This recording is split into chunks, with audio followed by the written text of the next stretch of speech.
Yes, yes, yes. I know we have a lot of news to go over, such as like Kang Dynasty, what's happening with Michael Waldron and Jeff Loveness, if Kang Dynasty is getting scrapped, if Doctor Doom is coming in, yada, yada, yada. But first off, I thought I would go over this, and this is what this episode is going to be. It's going to be a part. There's going to be 3 parts, I think.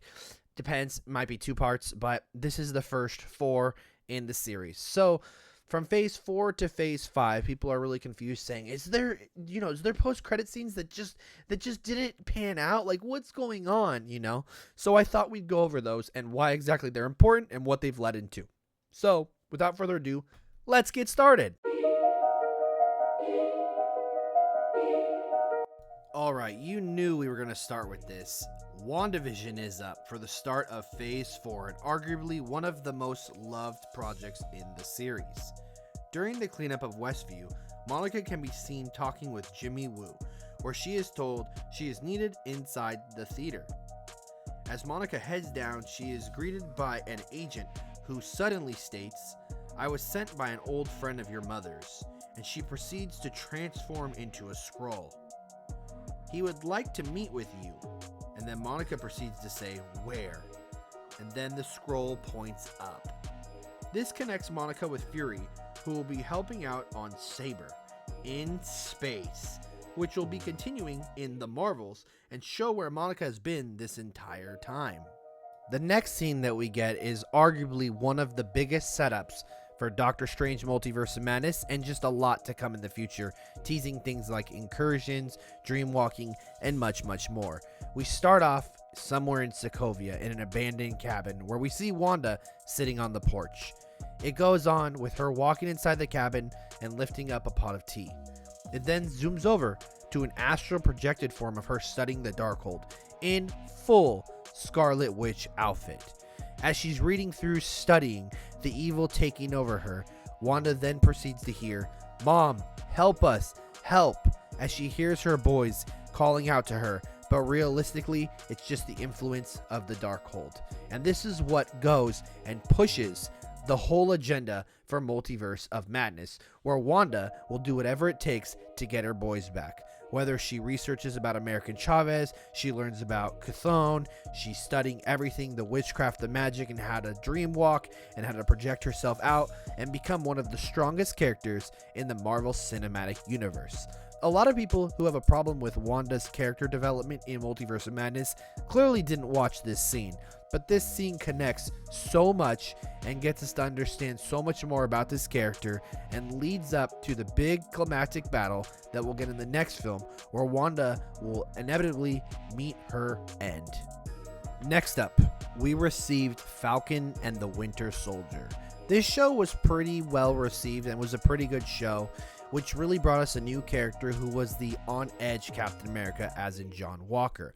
Well, in this scene, John Walker is in the back changing, and we see Val sitting talking with a costume creator, questioning, "Where is he?" And then John proceeds to walk out and he states, "It's the same, but black." Val, looking at him smiling, says, "Yeah, well, things are about to get weird. So when they do, we're not going to need a Captain America. We're going to need a US agent." John proceeds, "Will do, Val." Val begins to walk away. She smiles, "Don't call me that." And then she proceeds to walk away. This is essentially giving us our first hint and our first look at the secret group that will be taking place in the film The Thunderbolts. And it will be a group consisting of Yelena, John Walker, Red Guardian, Bucky, Ghost, Taskmaster, and possibly new additions that we possibly don't know about, including the Sentry. A lot of different of these characters are more of the grounded characters, most of them revolving around, whether being trained assassins, super soldiers, and stuff like that, going on the inevitable suicide mission that will later on turn out haywire. This, once again, will continue after the next few films, which we just had the Marvels. We're going to get Captain America 4, we're going to get Deadpool 3, and then we will be getting the Thunderbolts, more than likely in 2025. Now this scene was different. We get the post-credit scene. Sharon Carter sits in front of the US Embassy, and they apologize for essentially excommunicating her out of the country and offer her a full pardon and giving her back a job in her old department. As she agrees and receives a standing ovation, she then walks out of the embassy with a smirk on her face, and odd music begins to play as she picks up a phone. Start lining up our buyers. Super soldiers may be off the menu, but we're about to have full access to government secrets, prototype weapons, you name it. It should be something for everyone. The screen then cuts, she smirks, walks off, and we get an upper zoom on the US State Building. This one is different because it's lining up a lot of things. Obviously, the US is getting corrupted, people are getting into it, and whether or not this takes place in Captain America 4, the Thunderbolts, if she's working with Val, this is one of those post-credit scenes we don't know where it's going currently, but more than likely I assume it will be Captain America 4. So stay tuned on that one. For Loki, I am just going to go with the last one because obviously the one before was teasing that there were multiple different variants of the same character as different people. Kid Loki, the original Loki, Alligator Loki, and many, many more. However, with the actual post-credit scene that we got at the end of this season, which really turned everything full circle once Sylvie stabbed He Who Remains, sending Loki into another universe or another timeline, or so we thought. He was actually just going back and forth in between time. Loki ends up looking up at the statue in horror as Mobius and B-15 have no idea who he is. We then obviously end up in Loki Season 2, which takes place directly after Loki Season 1. This gets us going, and we finally realize that Loki is stuck in a big loop. He ends up having to outsmart He Who Remains in the end, but really, did he outsmart Kang or He Who Remains, or any of them?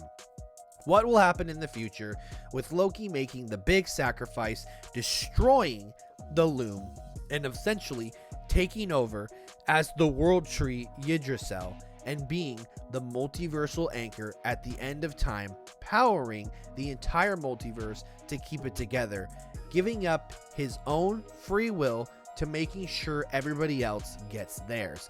This was one of the best built up endings, best built up series, and this 100% dethroned WandaVision. Argue with a wall because I'm right on this one. We will not get another series like this for a long time, and this teases so much more in the future. Whether or not if we continue with Kang, what could possibly be happening to Loki, aka like summoning a multiversal Avengers team, yada yada yada, leading us into Kang Dynasty, Secret Wars, Deadpool, the Marvels, bringing in things like realities bleeding into each other, like incursions, and so much more. This series alone was mind-blowing. Alright, so this last one is Black Widow. The first one we get is essentially Black Widow, or Natasha Romanoff. At the end, she meets up with Louis Dreyfus once again, who kind of is like her connects on weapons and whatnot, and he essentially brings her a really big plane, and she mentions something along the fact of getting some friends out of prison, to which then I'm assuming if Scarlett Johansson's whole thing is going around, this is where essentially Nomad will take place right after, as she's going to help out Cap and free some people from the raft. Also, with that being said, this was actually the last time we saw her ever suit up as Black Widow in the MCU. Once again, not as an important scene because all it's really doing is leading into the end of Civil War and then leading us into between Infinity War, but it's still a cool little touch, as also Louis does reappear in Secret Invasion. Doesn't really make much sense. He just kind of is like a connect that helps them out real quick. But once again, a cool little nod.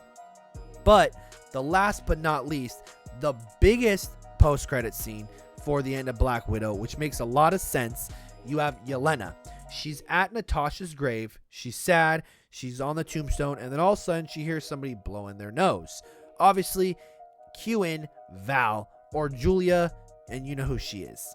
So essentially what's going on is she is giving, Yelena a new mission, and she shows him an iPad with, guess who it is? Clint Barton, aka Hawkeye, aka Ronan, saying, here you go. Would you like to finish off your sister's killer? Essentially building this up, building trust off her as she essentially does work for her in a sense. And she wants to clear this off, which is going to obviously build us into the Hawkeye show, where she ends up meeting Kate Bishop. She ends up finding out that Clint actually didn't kill Natasha, kind of like what more happened. And then essentially we're going to have the build up and the tease for the Thunderbolts, which is essentially where Yelena is going to be next, along with, once again, people like Bucky, Red Guardian, and many, many more characters, including John Walker, who we saw Val come around to.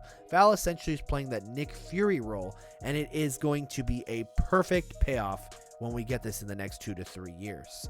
Let me know what you thought of these 4 end credit scenes, or 4 films with their end credit scenes, yada yada.